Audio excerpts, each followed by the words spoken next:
Buenas a toda la población granadina que se encuentra viéndonos el día de hoy. Estamos en compañía de la psicóloga de salud que tenemos en el hospital, Ana Gabriel, y mi persona Astrid Carolina Sosa, que muchos ya me conocen. Vamos el día de hoy a hablar dos temas que nos parecen muy interesantes y que queremos retomar con toda la población con el fin de que sean temas que queden con más claridad y ahondar pues como más en ellos. Bueno, entonces Ana, ¿cómo estás? Muy bien, Caro, muchas gracias por la invitación. Espero que lo que podamos hablar hoy pueda ser de mucho interés para todas y para todos, y empecemos a conocer qué estrategias estamos haciendo en salud mental y también conocer el tema que nos vas a contar, que aunque es algo que ya hemos venido hablando desde hace mucho tiempo, es importante reforzarlo. Exactamente. Bueno, entonces Ana, como dijo, nos viene a contar algo sobre unas estrategias que se han venido manejando aquí a nivel del municipio pues, de Granada, y que tiene que ver con la salud mental. Sabemos que la salud mental ha tenido mucho auge últimamente. Es algo que uno a veces ve por Facebook o por redes sociales y vemos que es algo que lo pronuncian, lo ponen muchas veces, las ayudas o muchas cosas que digamos podemos hacer hoy en día para mejorar nuestra salud mental, y que también tenemos mucha suerte de que digamos ya no asociamos tanto a la salud mental como no es que esa persona está loca, sino que lo asociamos a muchos otros procesos que se construyen día a día. Entonces cuéntanos, Ana, un poco sobre el proyecto que han estado trabajando aquí. Tengo entendido que han estado trabajando como sobre una red protectora. Cuéntanos más sobre eso, por favor.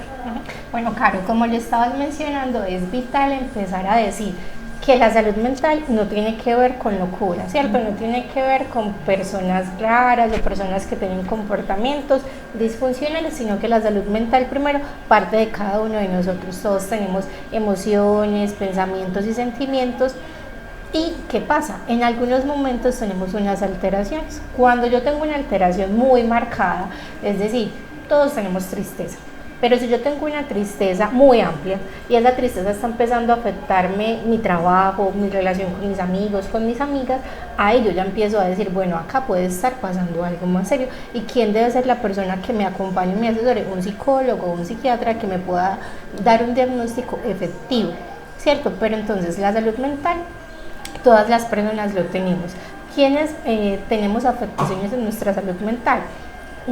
Personas que en ocasiones por diferentes situaciones, ya sea orgánicas de nuestro cuerpo biológico o por situaciones del contexto, presentamos una prolongación en algo, por ejemplo en una ansiedad muy marcada o en una tristeza, ¿cierto? Pero todas las personas la tenemos.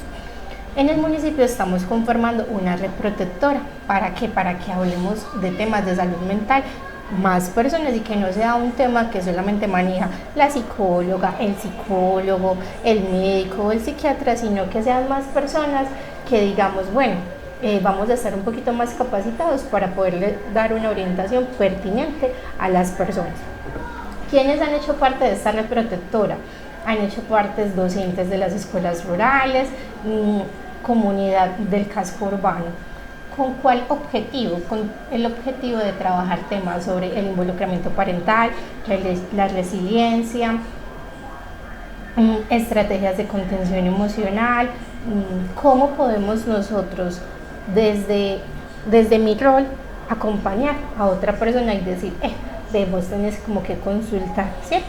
Así como cada vez más nosotros le brindamos a nuestro amigo o a nuestra amiga una pastilla para el dolor de cabeza, también podemos decirle a nuestro amigo, mira este teléfono para que llames, o mira, yo te veo como muy inquieto, muy inquieta, de pronto puedes consultar con una persona para mirar qué te puede estar pasando. Entonces se ha tratado básicamente de empezar con unas personas a formarlas sobre temas de salud mental para que ellos puedan ser personas que están más atentos y que puedan como replicar el conocimiento con otros seres humanos. Entonces ahí vamos con la red protectora. Este año tuvimos unos encuentros, la idea es que el próximo año puedan continuar y que puedan seguir fortaleciéndose y creciendo la red protectora.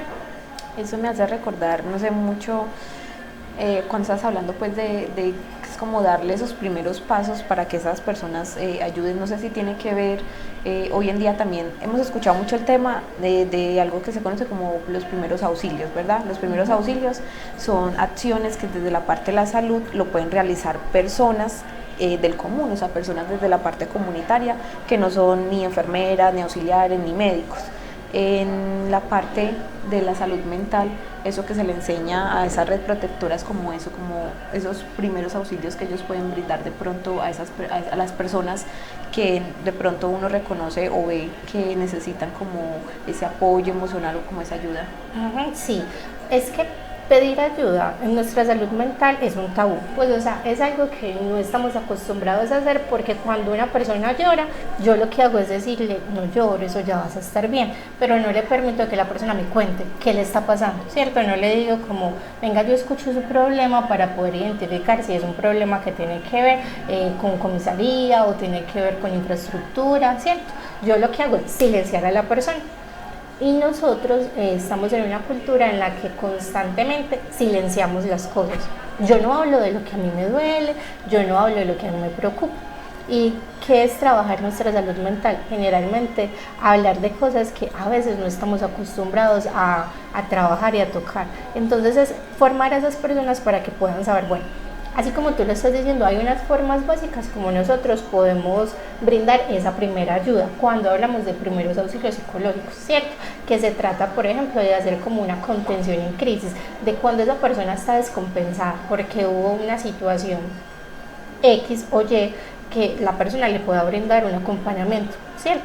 Entonces, hay pasos sencillos y hay unos pasos un poquito más elaborados, pero lo primero es como realizar esa atención, como ese decir, bueno, hay alguien al que le importa lo que me está pasando, que me escucha y que me puede decir, mira, podemos ir a tal parte, porque no se trata de que las personas que están formándose en la red protectora entonces sean el psicólogo o la psicóloga y tengan que solucionar el problema, no. Se trata de que estas personas que se están formando en la red protectora sean unos puentes o unos caminos que escuchan y pueden decir, bueno, según lo que he aprendido, lo que tú me estás diciendo tiene que ver con esto. Entonces, por aquí te pueden colaborar y te pueden atender tu necesidad. Se trata de eso. Porque nosotros muchas veces no conocemos como a dónde debemos ir o qué debemos hacer. O, por ejemplo, si me mandan un medicamento psiquiátrico, la comunidad tiene muchos mitos. Entonces, a fulanito le mandaron a tomar un antidepresivo y la gente le dice que no se lo tome. Yo, al estar un poco más capacitado, porque he estado en estos procesos de la red protectora, comprendo que la salud mental no es algo que tiene que ver solamente con el comportamiento, sino que tiene una base orgánica. Es decir, que a veces mi cerebro está descompensado y necesariamente necesita una pastilla que me pueda ayudar a compensar. Mira que es muy diferente que, por ejemplo, a mí mi vecino me explique esto, una persona con la que yo me llevo bien, que me conoce, que me explique esto en palabras cercanas, posiblemente yo me tome el medicamento. No porque me lo receta, no porque me lo recetó mi vecino, ¿cierto? Sino porque fui al doctor, me lo mandaron y tengo una persona que me está explicando en una forma que yo comprendo por qué debo tomármelo, ¿cierto? La importancia, o sea, es como hacer psicoeducación, ¿cierto? Que más personas, digamos, es que esto es un tema que nos toca a todos y así y yo como vecino, yo como profesor, yo como papá, puedo saber cositas que ayudan a que esa persona tenga una mejor salud mental y obviamente yo también, que no tenga que decir, estoy detonado con esta situación que me está pasando, sino que voy a empezar a buscar ayuda o voy a realizar diferentes estrategias que me permiten encontrar. Entonces ahí nos anclamos a las otras partes que tenemos en este proceso de salud para el alma, y es que tenemos una línea de atención. Esta línea de atención funciona las 24 horas, ¿cierto? Tenemos el 018-413-838. Es una línea a la que pueden llamar cualquier persona, adolescentes, adultos mayores, y que no necesita que tú tengas minutos en el celular. Es una línea gratuita. ¿Qué debo tener? Señal para poder llamar, ¿cierto? ¿Qué voy a hacer en esta línea cuando llame? Voy a poder hablar de cómo me fue en el día, o sea, de una preocupación, una tristeza, algo que me tiene inquieta o inquieto. o puedo también empezar a hacer preguntas relacionadas con conocer más sobre mi salud mental. Buenas, es que yo llamo porque a mí me dicen que mi hija tiene como ansiedad, ¿cierto? Pero a mí como que me dicen ansiedad y yo no comprendo qué es la ansiedad. ¿Usted me puede explicar? Porque también es una línea para eso, para que nosotros podamos esclarecer dudas que tenemos en relación a nuestra salud mental. Y tener, por ejemplo, estrategias como estas nos salva las vidas. O sea, es una contención que puede hacer cualquier ser humano, que no tiene que ser la psicóloga que le dé el papelito, sino que puede ser tú que estás viendo, que le tomes una foto a la niña o que la busques salud para el alma y digas, mira, compañero, compañera, o para ti mismo también, como ve, yo hoy tuve un día muy pesado, necesito hablar con alguien, que esa es una primera forma. O sea, lo que nosotros queremos hacer con esta estrategia es que sentamos más cercano a nuestra salud mental, que no tengamos que pasar por situaciones críticas, por intentos de suicidio o por otras situaciones más complicadas para empezar a pedir ayuda, sino que lo empecemos a hacer desde ya, ¿cierto? Y a raíz de esto hemos empezado a realizar unos encuentros donde pretendemos pues como recopilar cuáles son esas estrategias que el municipio necesita para fortalecer su salud mental. Realizar algo así como un plan comunitario sobre la salud mental, y ahí nos enfocamos como en 3 líneas muy importantes que recogimos a través de encuentros que tuvimos en colegios de la zona rural y encuentros en la zona urbana, y que nos dimos cuenta que había que trabajar todo el tema del suicidio, o sea, del comportamiento, de las ideaciones, de los pensamientos, porque sí, o sea, el suicidio es algo prevenible, pero hay que hacer acciones para poder prevenir esas situaciones. Todo el tema del consumo de sustancias y todo el tema de la sexualidad, porque es la forma como yo me relaciono con las otras personas y es vital en mi relación con salud mental. Entonces es muy importante que la comunidad sepa pues qué se está haciendo y por qué de alguna forma se priorizan estos 3 temas, porque fueron temas que surgieron a lo largo de los encuentros y de los talleres con las diferentes personas. Ana, trataron entonces solo esas 3 líneas, la parte de intentos de suicidios, la parte de la sexualidad y se hicieron unos talleres, ¿cierto? Para recopilar información, o sea, no es como que hubiéramos llegado para decir, bueno, vamos a trabajar estas 3 temáticas, no, sino que hicimos talleres como de diagnósticos, y en los talleres salieron estas necesidades, ¿cierto? Que era importante fortalecer pues todo el tema del comportamiento, las ideas y los pensamientos, porque nosotros todavía tenemos el suicidio como pues un tabú, algo de lo que no se habla o no se previene, y tenemos situaciones apremiantes que nos dicen tenemos que hacer más acciones para trabajar esto, ¿cierto? Todo el tema de la sexualidad y del consumo de sustancias, porque ahí estamos trabajando habilidades sociales, relaciones con otras personas, manejo de impulso, tolerancia a la frustración, y que son formas como nosotros podemos acompañar a que las personas se desarrollen de formas como más conscientes y responsables con ellos mismos. Muy interesante, la verdad, pues como todo lo que se está haciendo, lo que se hizo y que se seguirá haciendo, porque la idea es que estas cosas que se hacen, digamos, tengan una continuidad, que no sea pues como algo que se haga solamente por un periodo, porque igual sabemos que la salud mental no es algo que yo diga, en diciembre es que van a aparecer todos los casos, sino que es algo continuo y que algo que hay que seguir siempre trabajando.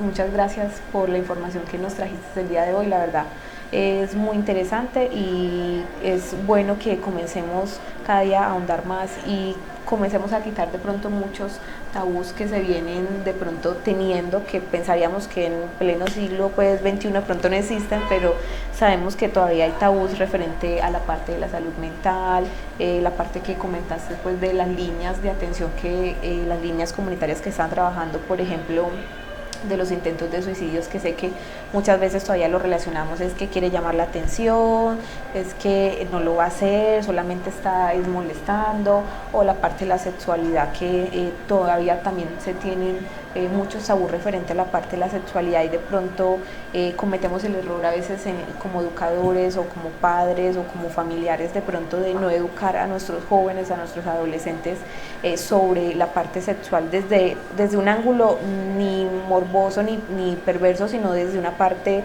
educativa y que ellos entiendan desde una parte responsable y también la otra línea de atención. Entonces es muy interesante, la verdad, poder que se puedan tratar estos temas con nuestros jóvenes y con la comunidad realmente en general, porque son temas que a la final, como comentabas en un principio, no es algo solo de una persona o de dos, es algo comunitario, o sea, es algo que involucra a toda la población granadina y incluso aquellas personas que no estén aquí, pero sean del parte del círculo social de las personas.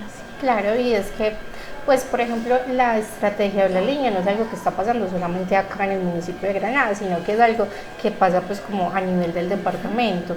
Entonces, si hay otra persona que nos está viendo, que está en otro municipio, también puede acceder a esta línea de atención y puede buscar más información para decir, bueno, a mí me interesa conocer más sobre las emociones, entonces voy a buscar sobre las emociones, quiero conocer más sobre la ansiedad o la depresión. A través de esta estrategia tenemos un programa de televisión los martes a las 9 de la noche, en el que nos están hablando de todos estos temas de forma muy sencilla, así como lo estamos haciendo nosotros, y nos están dando tips y estrategias para combatir, pues, como estas temáticas. Caro, bueno, y entonces pasemos a nuestra otra parte del programa. Bueno, entonces por ese lado estuvimos la parte que veníamos a hablar de salud para el alma, pero les habíamos mencionado en un principio que íbamos a tratar también sobre otro tema que lo hemos hecho en otras ocasiones, pero queremos volver a retomarlo, es la parte de la vacunación contra la COVID-19. Sabemos, digamos, que es de hecho un programa que ha disminuido, que ha tenido pues como una baja, muchas personas pues por suerte pues ya están vacunadas, pero sabemos que todavía faltan muchas otras por vacunarse, entonces queríamos como traer a colisión el tema nuevamente para recordar, porque a veces de tanto recordar es que se les va quedando de pronto a las personas la parte pues como de los temas que se tratan. O de que conocen información diferente que de pronto no sabían. Yo creo que una de las preguntas pues como más generales que se hacen las personas es ¿por qué salió tan rápido la vacuna? Sí, de hecho es una pregunta que aún se sigue realizando, entonces fueron varios factores realmente los que, digamos, influyeron en que la vacuna saliera muy rápido. Uno, hay que tener en cuenta que el COVID o la COVID pues realmente fue una enfermedad que se disparó prácticamente en pocos meses o días. O sea, a finales del 2019, en diciembre, nos enteramos que habían brotes en China. Cuando nos dimos cuenta ya había llegado aquí en marzo en Colombia, entonces fue digamos una enfermedad que se propagó muy rápidamente, se aceleró y se convirtió en una pandemia es porque ya afectó a todo el mundo, no solamente afectó a un departamento, a un país, a una zona, sino que afectó a todo el mundo. ¿Qué permitió esto? Pues esto permitió que, digamos, se tuvieran muchas más cosas como para poder hacerles estudios a los síntomas, a lo que causaba, cómo se comportaba el virus dentro del cuerpo de las personas. Se pudo también tener personas que de hecho eran voluntarias para algunos ensayos que se hacían, algunas pruebas para mirar cómo iba o cómo se comportaba la vacuna en nosotros. Tuvimos también que los países dijeron y reconocieron que al ser una urgencia mundial, no, digamos que quitaron muchas barreras económicas, entonces se unieron, porque sabemos que estas investigaciones científicas no es algo que usted vaya a pagar con 100.000 pesos, no, son cosas que realmente requieren mucho dinero y que los países entendieron la urgencia de sacar la vacuna, quitaron esos límites y se unieron. Y lo otro a tener en cuenta y que tenemos que saber es que la tecnología de hoy pues no es lo mismo de hace 10 o 20 años, la tecnología de la ciencia va avanzando y muy probablemente dentro de 10 o 20 años cosas que de pronto hoy en día se demoran de pronto en construir o en hacer, pues de pronto en 10 o 20 años también lo van a hacer de una forma mucho más rápido. De todas formas, que hay que también tener en cuenta es que las vacunas, la OMS, que es la Organización Mundial de la Salud, que fue la que, digamos, dio el aval, esos avales no se dan a menos de que se sepa con, digamos, certeza de que las vacunas son eficaces o que las vacunas, digamos, no van a causar un daño grave en las personas. Caro, ¿hay alguna persona que deba no vacunarse?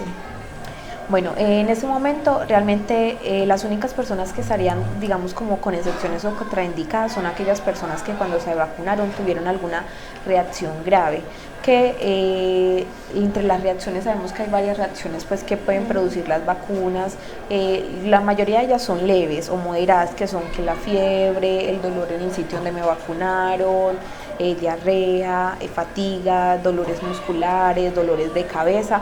Son las reacciones leves o moderadas, pero conocemos que hay algunas que son graves, que son las reacciones como la anafilaxia, que es decir, que la persona realiza una reacción alérgica a los componentes que tiene la vacuna. Esos tipos de personas, si la primera vez se vacunaron y les pasó eso, pues lo ideal es tener mucho cuidado pues como para seguir aplicándose las otras dosis. Sin embargo, es muy poco frecuente, ¿sí?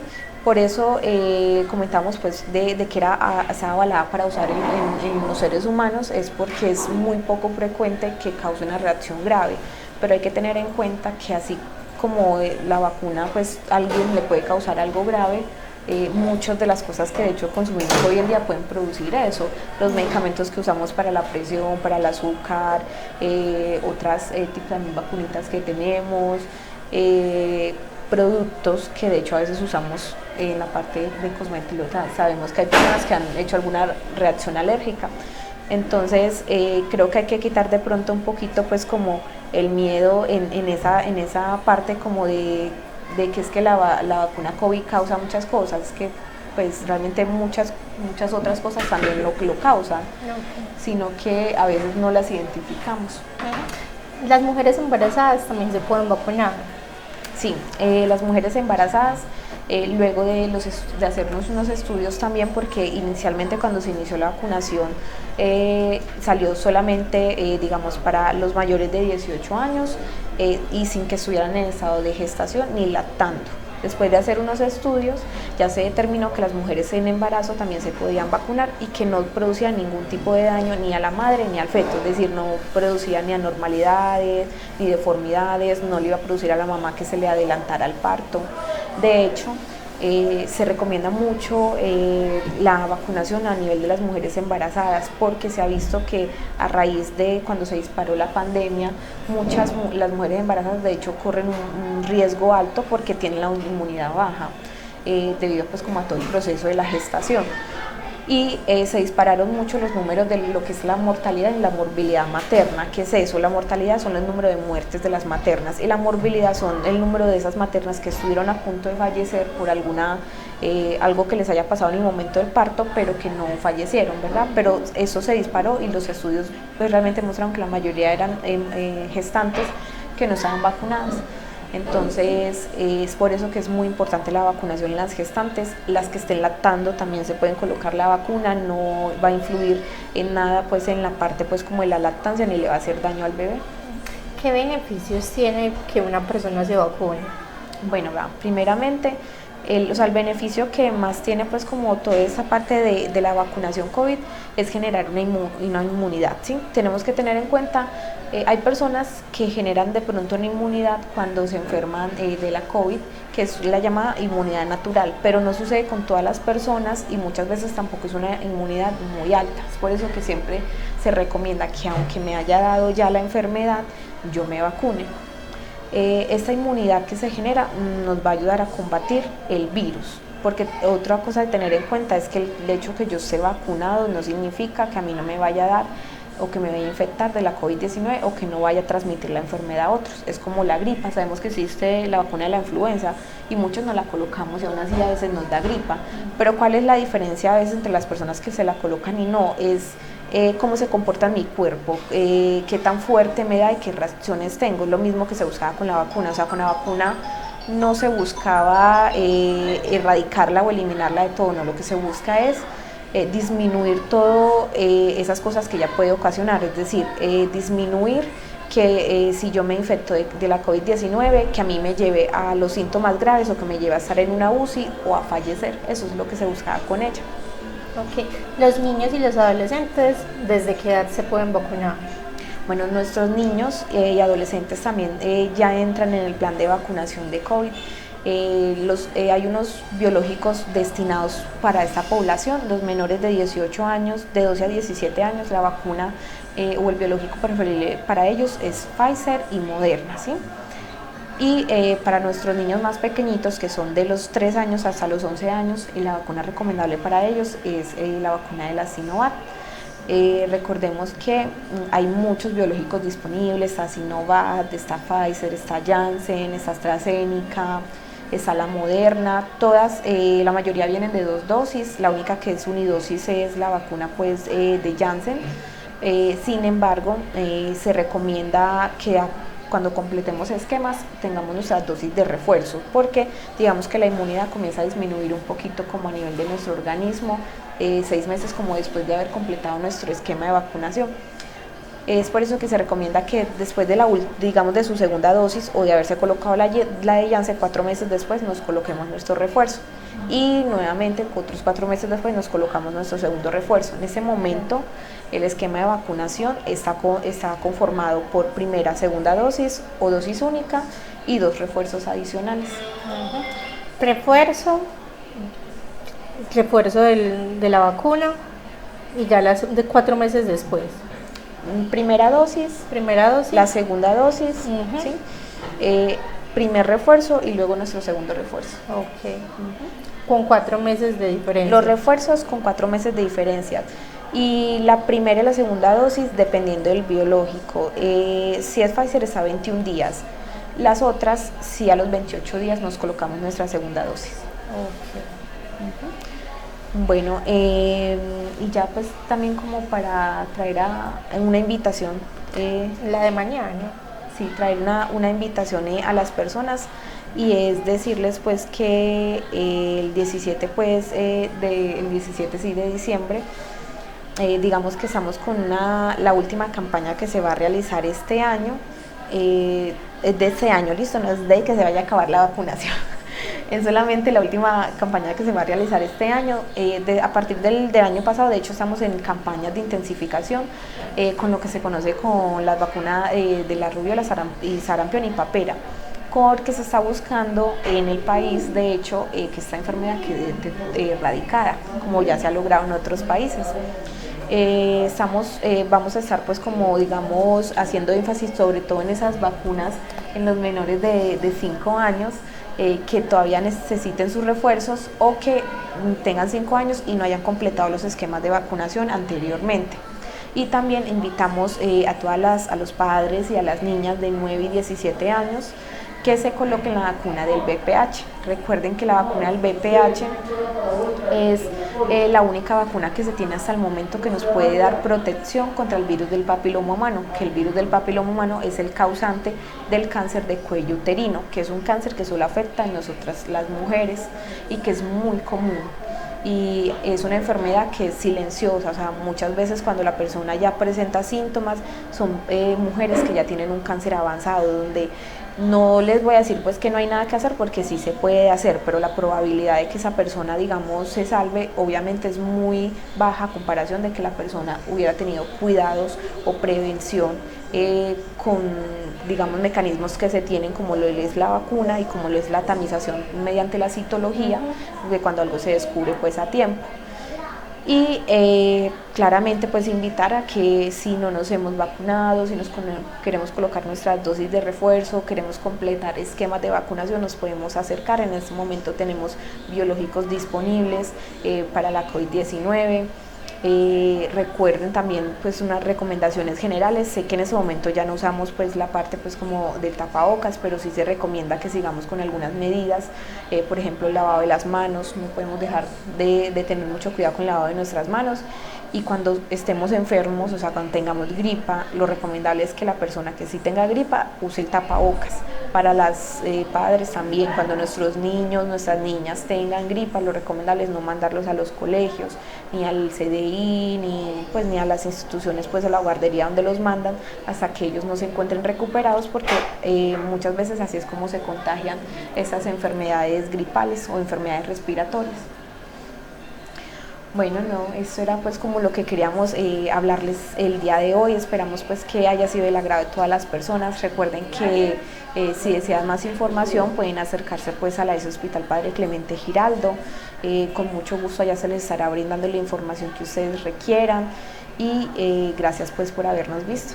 Muchas gracias.